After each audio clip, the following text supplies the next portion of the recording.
Assalamu alaikum wa rahmatullah. My brothers and sisters, I wanted to share something that happened with me personally.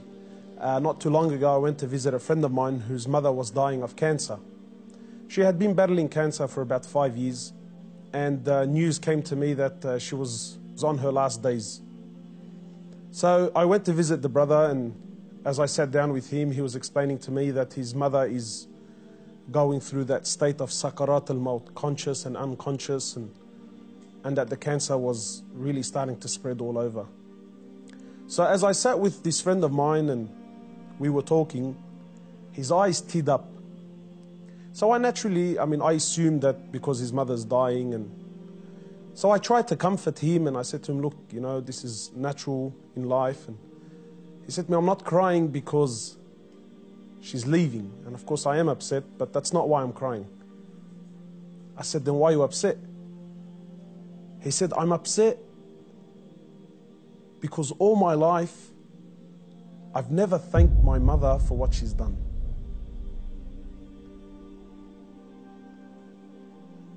And honestly, I can't explain what happened to me when he said these words, He said, all my life, I've never once in my life said thank you to my mum.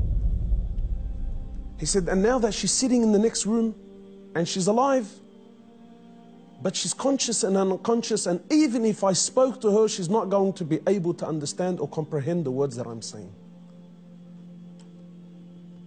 And wallahi, my brothers and sisters, this really affected me. That all his life, all of our lives, for those of us who are fortunate enough that their mothers are still around, my mum has been there all my life, never failed me once, and never once have I ever come to her and just said thank you. And not one of those thank yous with some flowers, and that's a good thank you, but those really deep thank yous. That thank you that if she left me now, I've told her and I've thanked her from the depths of my heart. Wallahi, my brothers and sisters, I haven't been able to forget this. That when was the last time you thanked your mother? When was the last time you showed your mother genuine appreciation for everything that she's ever done? Or are we going to be like those, or are we going to be of those who, when our mothers leave us permanently, then we will sit back and remember and start to regret that I didn't take advantage of the opportunity when I had it. My brothers, in many places around the world, they celebrate this thing called Mother's Day. And it breaks my heart because in Islam, in truth, Mother's Day is every day. We don't single out one day of the year to say, oh, Mum, look, I remembered you today. But rather, we're ordered by Allah and His Prophet, more or less, to remember our mothers on a daily basis. A man came to the Prophet of Allah and he says to him, O Prophet of Allah, and many of us get this hadith wrong. He says, O Prophet of Allah, who is most deserving of my kind treatment?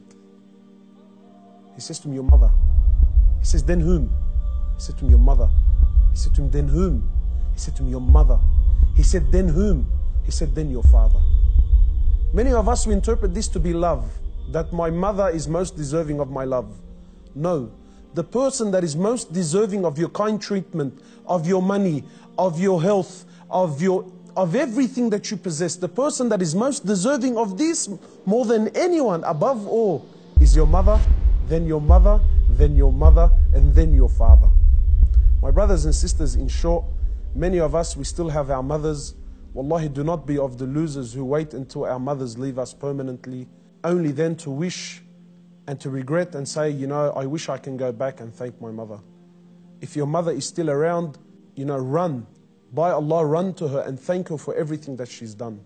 We ask Allah subhanahu wa ta'ala to make us of those who have the best relationship with their mothers, and we ask Allah subhanahu wa ta'ala to give them Jannah.